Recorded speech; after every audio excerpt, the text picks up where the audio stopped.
Now in this moment and at this time, I invite each and every one of you to just relax in, with, and through spirit. If you feel so inclined, go ahead and take a nice deep cleansing breath in, breathing in the love and light that surrounds you. And as you release the breath, release all stress and tension from your body. If you feel so inclined, go ahead and take another nice deep cleansing breath in. And as you release this breath, allow your body to relax in this moment, letting all stress and tension just wash away for now. And allow your mind to be here now.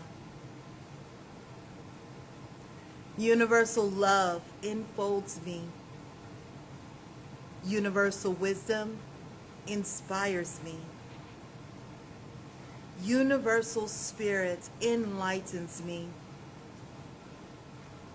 Universal power encircles me. I am one, and all is well. As we begin this inner healing process, let me invite you to relax in quiet confidence, opening yourself up to the miracle-working higher power.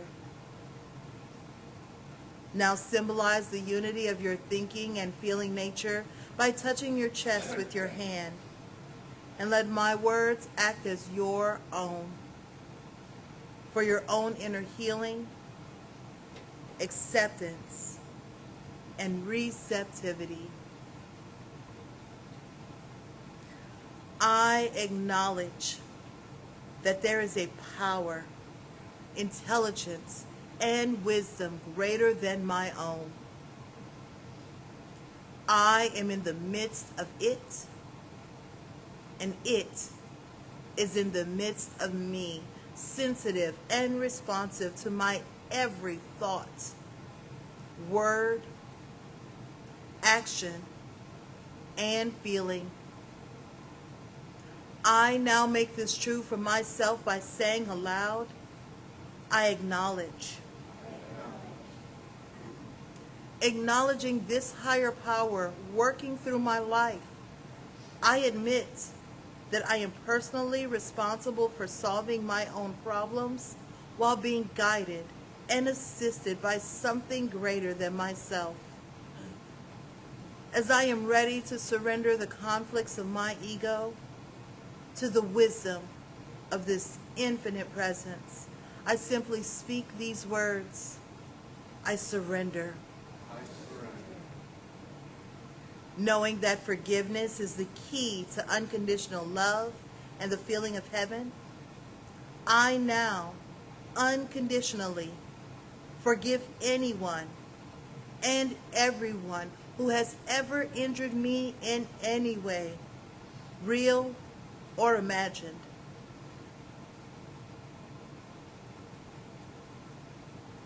And I now forgive myself for all of my mistaken judgments and their resulting actions. From my deepest level of understanding, I now say, I forgive. Realizing that I continually experience the effects of my own thinking, I now choose to allow this higher power to recreate me deeply, filling my mind with thoughts that are only positive, constructive, loving, and beautiful. I call upon this divine inflow by stating aloud, I choose. I now center upon that one very special idea that I'm willing to accept as real for me in this coming week. Visualizing that idea as already acted upon and brought to pass. In seeing my idea become a fact of my experience, I enjoy the happiness and peace of my thought fulfilled and gratefully speak these words. I accept. Knowing that I have an everlasting place in the midst of the power that sustains all creation, as well as the support of all those around me. I allow myself to relax in the peace of fulfillment and gratitude and say, I release. Now, in my mind's eye, I envision the presence of someone near and dear to me. This can be a friend, a family member, a teacher or mentor, someone who has touched my life in deep and loving ways. Someone who may not be physically present in this room or even on this planet anymore. I turn to that image in my mind's eye and say, I'm grateful for the good in your life. Now I open my eyes, turn to the world around me, and joyfully speak to anyone physically present in this room or virtually on this broadcast, and share in confidence and gratitude in saying, I'm grateful for the good in your lives. We have a lot going on today. For one thing, I bring you greetings from Unity Village, just outside of Kansas City, where I was last weekend, for the grand opening of the Science of Mind archives at Unity Village. And unbeknownst to many of us, like a week before the grand opening of our archives there, the International New Thought Alliance moved its archives there from Arizona, Mesa, Arizona, where they had been for 35, 40 years. Theirs is the largest. So you have the INTA archives, the Unity archives, and the Science Mind archives all on the same property. And it's really impressive because we're one family in New Thought. And Ernest Holmes was a divine science minister before he was a religious science minister, and all of these people cross-communicated and so on. And there's amazing stuff there. And one of the highlights of the collection for me, and I'd seen it before, is the Science of Mind textbook was originally published in 1926, and there is a copy of the 1926 textbook, first edition, with Ernest Holmes penciled in changes that he wanted for the next edition. And they have that under glass. Lots and lots of other stuff. But anyway, saw some wonderful friends from years ago, and they all send love to you, and some of them are watching here. And if you want to see the gala evening, it's on the YouTube channel of the Science of Mind Archives, and we'll work on getting it on ours. What's funny is they had a dinner beforehand, before the speakers and stuff, and they started filming right away. So you get about an hour of people in a buffet line with plates. It's sort of experiential. You kind of had to be there.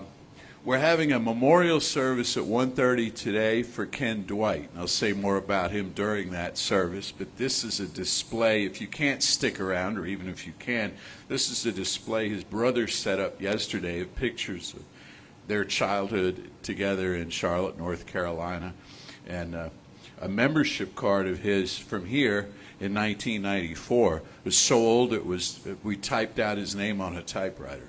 So anyway, to Ken. And I bring him up not only because of the service. We'd love for you to stay, and there's going to be food and wonderful music and wonderful tributes from friends and family, but also because when he was with us for those 30-plus years, about twice a year, he'd say, would you please give a talk on mental equivalence? Mental equivalence. And I would oblige him as soon. He might hit me up with this in the middle of a series on something else. He'd have to wait a few weeks, but I would always oblige him at some point, not only because it was him asking, but because it's it's the meat of our teaching. So for you today, I have a talk on mental equivalence. Also, I have Ernest Holmes ringing in my ears from last weekend, so it all kind of goes to the same point. So what is a mental equivalent? What are we doing with this? We have a spiritual process that we use that draws on our consciousness to shape our reality. There is no pre-existing path laid out for us, but we determine how fully we're going to live in oneness with the source of our own being, or whether we're going to admit duality. If we allow duality, and we get to have the experience of duality, it is done to us as we believe. Or as another great spiritual teacher, Emma Hopkins, famously put it, the world will persist in exhibiting before you what you persist in affirming the world is. That's really bad grammar, because it's got lots of dangling stuff at the end, but if you think about it, the world will persist. It will keep up producing what you keep up expecting. What you and I keep up expecting, it will churn out, and it will churn it out in correspondence to, sometimes simultaneously with, and sometimes even preceding what we think of as a movement of consciousness and mind, but always it will correspond on some level to the expectancy that we have, which proves to us the existence of spiritual principle and reminds us that it's our own house that we need to keep in order, that we need to pay attention to our own consciousness and what's going on there. So I thought I'd call this about spiritual sonar. See, Holmes and others write a lot about, he's got a famous passage in Living the Science of Mind, which Reverend Lisa's working through now in the daily readings. I don't know if she's gotten to this yet, but he's got an essay in there called "You Are a Spiritual Broadcasting Station." Okay, you haven't gotten there yet. Well, it's a cute and fun piece. It's 1 page long, and it's dated because it's from the age of radio, so it's not bringing in cyberspace and concepts that were before his time. But he says, you're a spiritual broadcasting station. So what happens? Well, you sit there thinking things, and you sit there feeling things, and all of this is going out in an invisible way, but a tangible way. It's going out into these so-called ethers, and it's being received and heard by other sentient beings, and it's being corresponded to, so that you get back the tone and quality of experience that you have expected, that you have invited. You've heard another old saying that says you teach people how to treat you. Okay? Well, this is that, but invisibly, silently. You're a spiritual broadcasting station. And he writes in this vein otherwise about radar, using your spiritual radar. And I thought, well, radar is up and out. Mental equivalents are down and in. So I thought about sonar to complement radar. It's not replacing it. If you're looking for a navigational system, it's good to have both, right? Well, sonar sounds the depths of the self. That's where we do our work. So often we've thought, I need spiritual radar to find out where God is and what God wants of me and what the big plan is for everything, as though it existed independently of the self. Sonar says I need to know more about my desires, intentions, ambitions, motives. I need to know about my own process. What is it I seek? And will I know when I've found it? What is the image that I'm holding in mind of the kind of reality that I want to create? And when I step into it, will I know that I've arrived there? Or is it this real vague kind of thing? If only I were happy. Do we even know what happiness means? It's a term, Parse the term. Pare it down. Get it down to basics. What does a happy person think about mostly? How do they feel about waking up in the morning? How do they feel about going to their job? How do they feel about being with their family? How do they cross a room? How does a person who's got a life that's really working for them, how do they live inside of that? And could that be me? Could I do that? And we sit with that.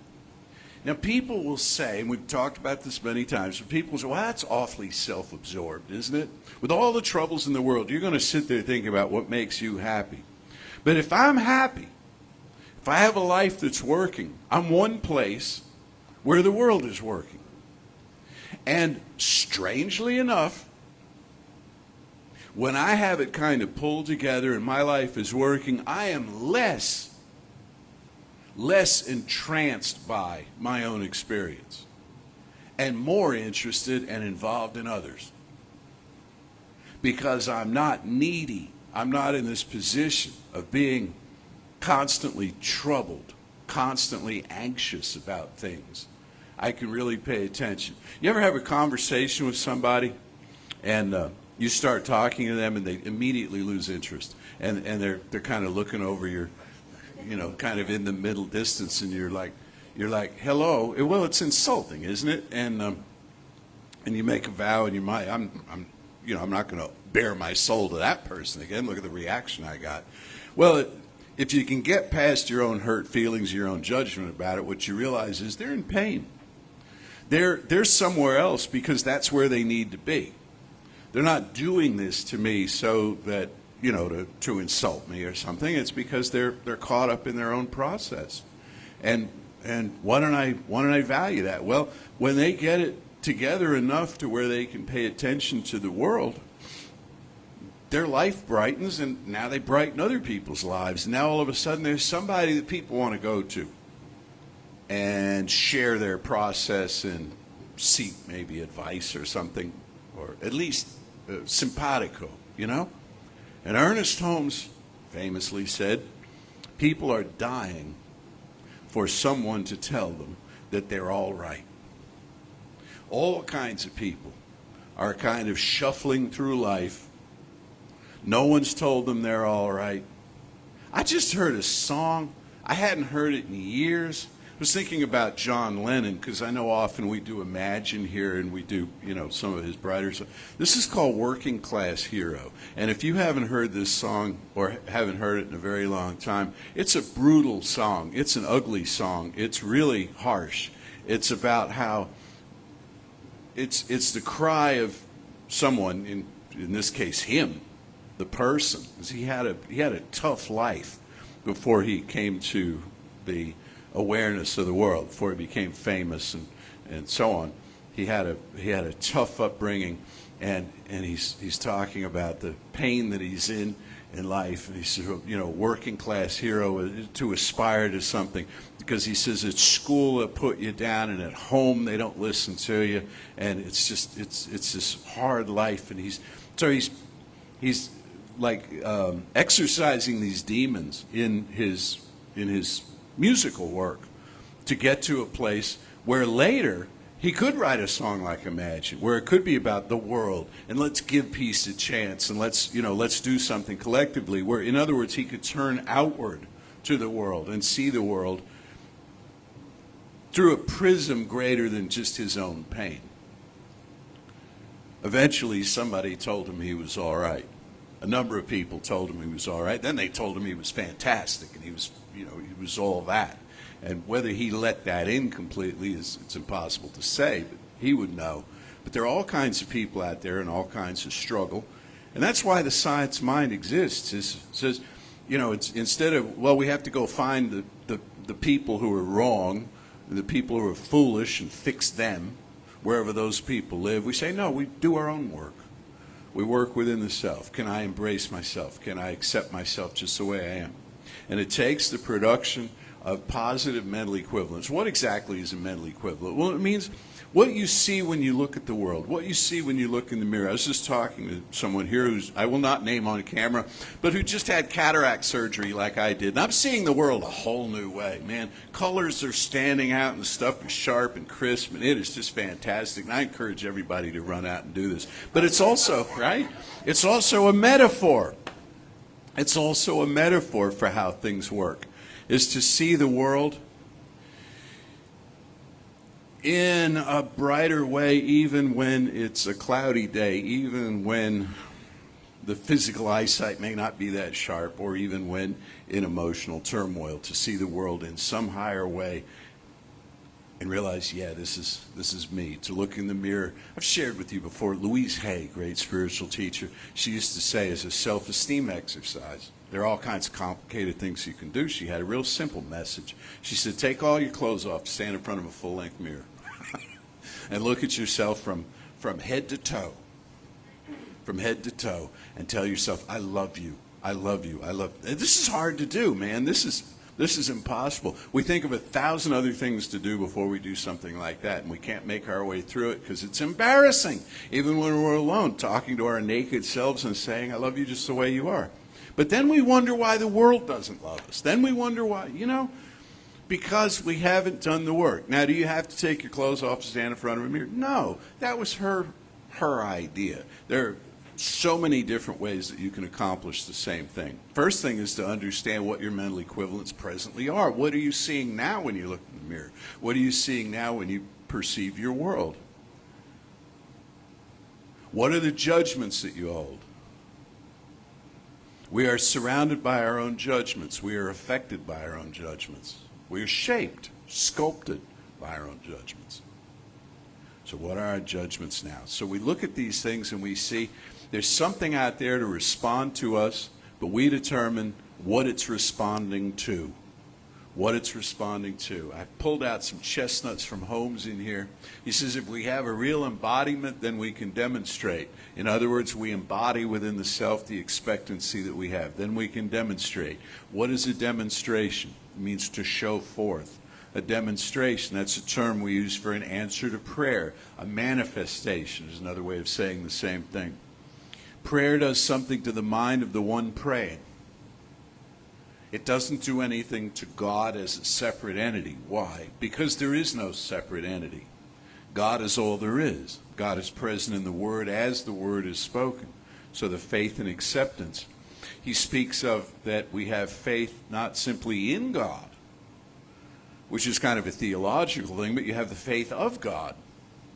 What is the faith of God? Well, God, being the creative power of the universe, declares a thing into form, as we read in Scripture, metaphorically, of course, that in the beginning God said, let there be light. God didn't doubt its own word.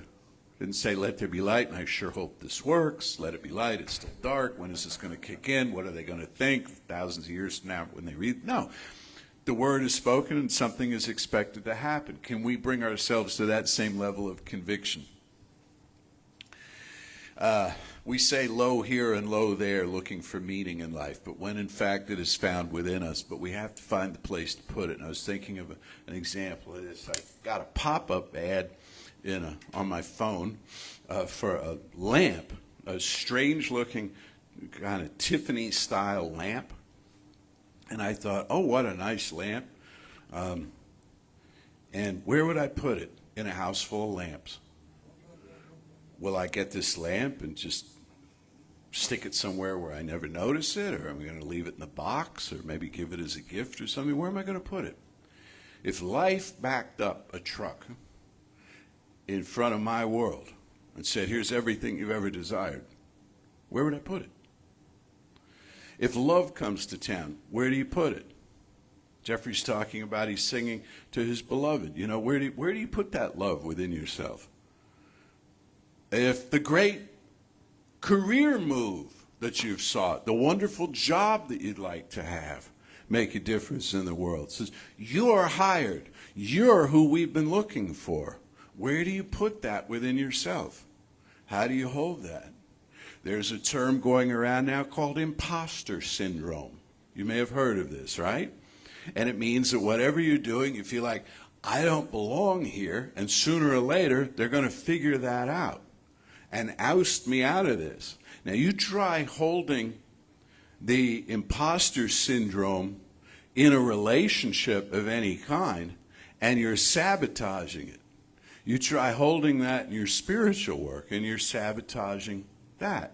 We can push our good away. Holmes makes the point that the only duality that exists in reality is the duality that we ourselves introduce, where we say, I am other than.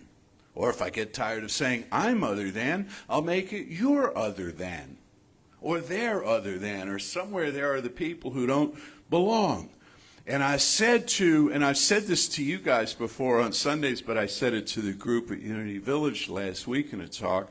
I said, we are, and it was kind of interesting because I'm talking to a room full of people more or less my own age, including some eminent individuals like Dr. Marilyn Leo, for crying out loud, who's the daughter of Reginald Armour, who was Ernest Holmes' protege and colleague for years.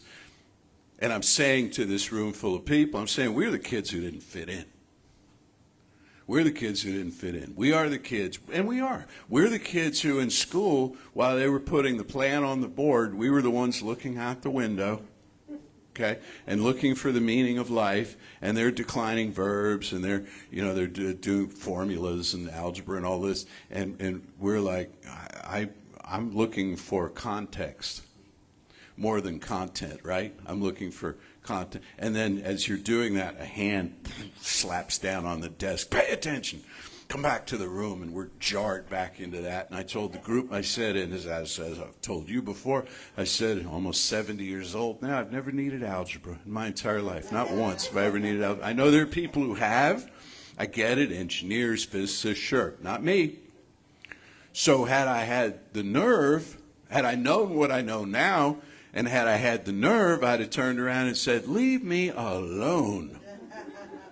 Because the path I'm going to walk is that of philosophy. And I get that by looking out the window. Just like Holmes did when he was giving a talk one time. And he got distracted. It's funny. He says, so God is this and God is that. And he sees something. This is at a Silmar. He sees something out of the corner of his eye. And he said, God is the squirrel that just ran up that tree. And they're probably all looking at him as, he's getting on in years now. He's saying kind of nonsense. Of course it's a squirrel that just ran up the tree. It's unbridled life. That's what this power is. So we're the kids who didn't fit in. So what are we going to do now?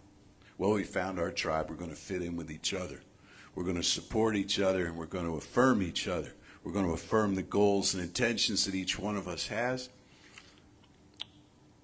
I've heard a lot of things go down in this place over the years. A lot of conversations have happened. A lot of communications happened. We're a spiritual family. We've engaged and we've had times of loss and times of gain. We've shed tears. We've had lots and lots of laughter in this place. But one thing I've never heard said in all the years that we've been here is I've never heard one person say to another, no, you can't do that. You can't. That's too good for you. You can't manifest that in your life. No. Why? Well, A, we don't believe that, and B, we don't want to hear that. We don't want to be told that, right? We want to get back what we give out, so we're going to give out the truth to each other, which is anything is possible. So, I have for you a statement that I'd like to say, and I'd invite you to repeat. And the reason for doing this is, again, you need reasons, you see. You need reasons. So here's reason number one is it's fun to do this from time to time. The old call and response thing, right? The other is I'd really like to memorize this. Another is I'd really like you to memorize this for future use. I stand in the midst of limitless opportunity. I stand in the midst of what? Limitless opportunity. Now, let's say that to ourselves when we're out on the road, when we're out in the world, out in the streets.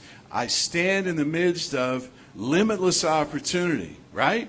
The mail just came. I stand in the midst of limitless opportunity. My email inbox is full. I stand in the midst of the phone is ringing. I stand in the midst of limitless opportunity. The mechanic comes out and says, we need to talk. I stand in the midst of limitless opportunity. The doctor comes out and says, well, your results are in. I stand in the midst of limitless opportunity. Your news feed blows up with breaking news.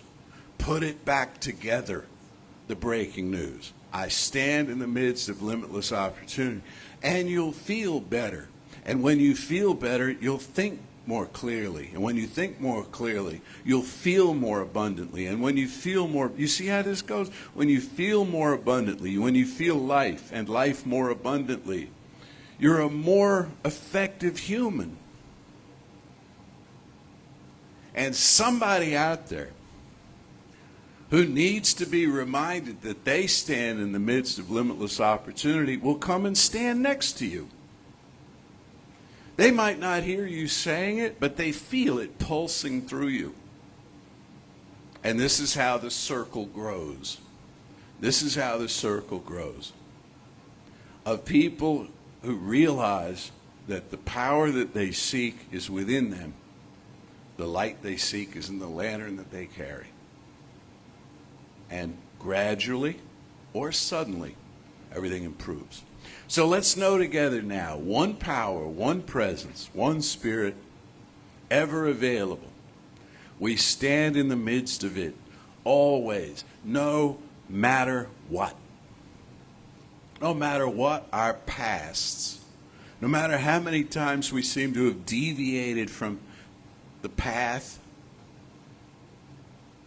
always it's a new start. Always a fresh knowing. We stand in the midst of limitless opportunity in every direction. And all beings who surround us do likewise. There is a way. There is an answer to every human need, every earthly need. There is a way. There is a way where all of us can live together in peace, in justice, in equality, in wholeness. There's a way where each one of us can be so fully engaged in creative activity that there's just no time or space or motivation for criticism, condemnation, negative judgment of any type. We're so busy manifesting, producing, and sharing that it feels like heaven on earth, which in fact it exactly is. For this knowing and its rollout and form, however that looks to each of us. I am so deeply grateful. I release this word now into the infinite, calling it done, and so it is.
So I just want to say that we really appreciate your support.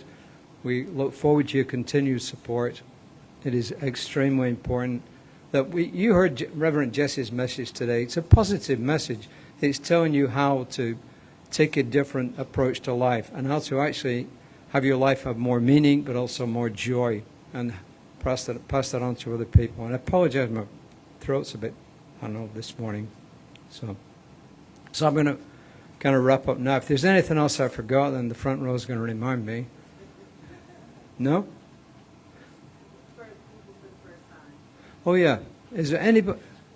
Point? Yeah. Two things. Anybody here for the first time, would you please raise your hand? And just welcome back, everybody. But just also a quick reminder of this, that when we get new people in here, please make them feel welcome. I know most of us do, but sometimes they kind of escape beforehand. So please.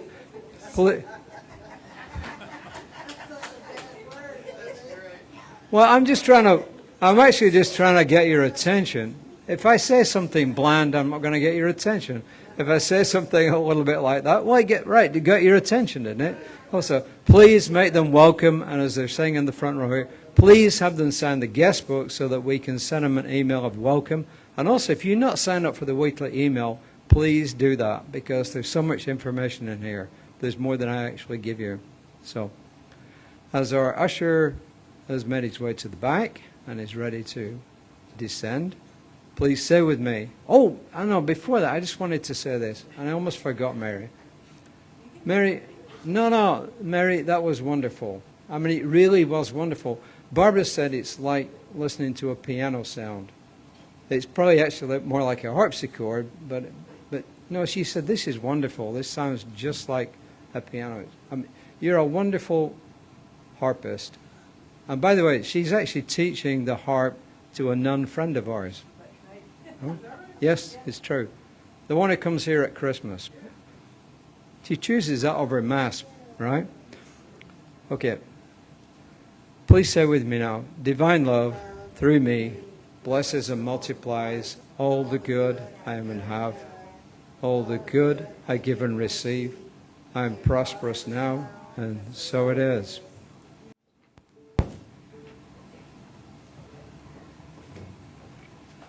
Me again for just a sec while they set up. So I've been doing other things like the cataract surgery and a little bit of travel, and I haven't been here every Sunday, and we've had amazing speakers. Jim Cantor spoke, Danielle Mercadale spoke, and I forgot to thank and acknowledge Reverend Lisa Ryan, who brought the house down last week with that amazing talk. Thank you so much, Reverend Lisa. And Ruth and Boaz and Naomi, they join me in thanking you for the terrific job you did of telling their story. I have two memes, but I'm not going to read you one of them because it's very long. I'm simply going to find out how Catholic we are and say, "May the 4th be with you."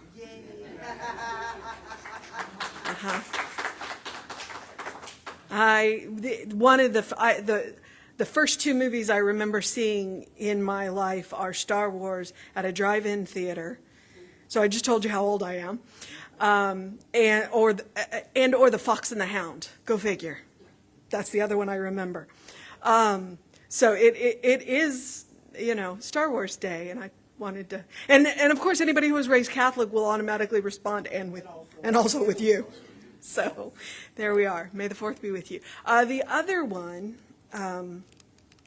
is, and it just kind of goes with what Jesse was talking about, so we're going to see if I can get it big enough that I can read it.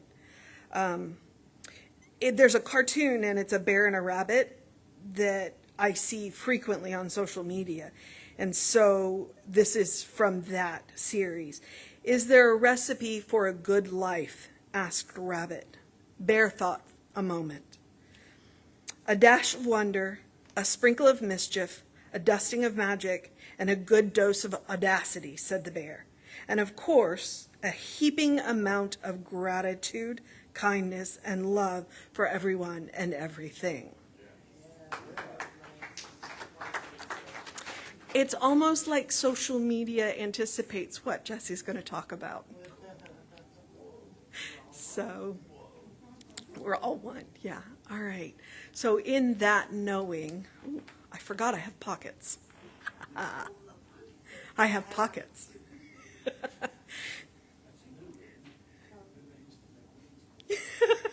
Yes. That's one of the things that if you admire a woman's dress and we have pockets, all else we will immediately go, and it has pockets. We're very excited by pockets.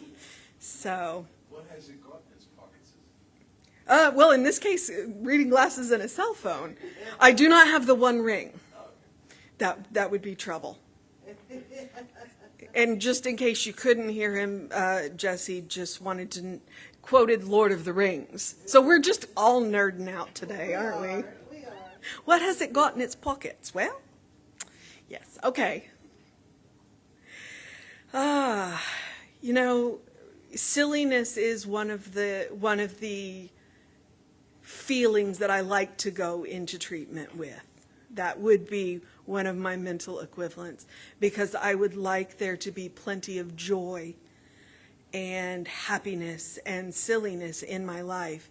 And I'm grateful to say that I get plenty of it. So with that deep breath of laughter, join me in the sacred. It's all sacred all the time. But when we consciously enter into the sacred is when we go into communion with the one source. So know with me that there is one life, one power, one presence, one love. And each and every one of us are the demonstration of that love. We are the expression of that love. We are the channel for that love. And when we know that, amazing things happen. As we walk through this week, I am knowing that the springtime energy continues to flow through us, ushering in that growth of whatever it is that we are working on, that it comes into full bloom in its time. That each and every one of us know exactly who we are and experience the joy of discovering more of who we are every day. And that we hold each other in that kindness, in that compassion, and in that love, so that as we walk through things that are difficult, we know we're not alone. That we reach out and the hand of God reaches back and grasps it. And yet it looks like our friend that we've known all this time. And I am grateful for this knowing. I am grateful for a teaching that teaches me who I am, who each of us are, that beloved expression of the divine. I'm grateful for a community that comes together to remind each other of that. I am grateful for our ministers, our practitioners, our musicians. I'm grateful for each and every one of you. I'm grateful that the technology that allows this to be watched right now all over the country. And I am grateful because grateful is just another version of love. And I relax into this knowing, releasing my word into the law with love, calling it done. And so it is. Say with me now, something wonderful is happening through me. Something wonderful is happening through me. I feel it in my body. I feel it in my body. I feel it in my mind. I feel it in my mind. I feel it in everything I am. I feel it in everything I am. I choose it. I trust it. I use it. And I love it. And so it is. So it is.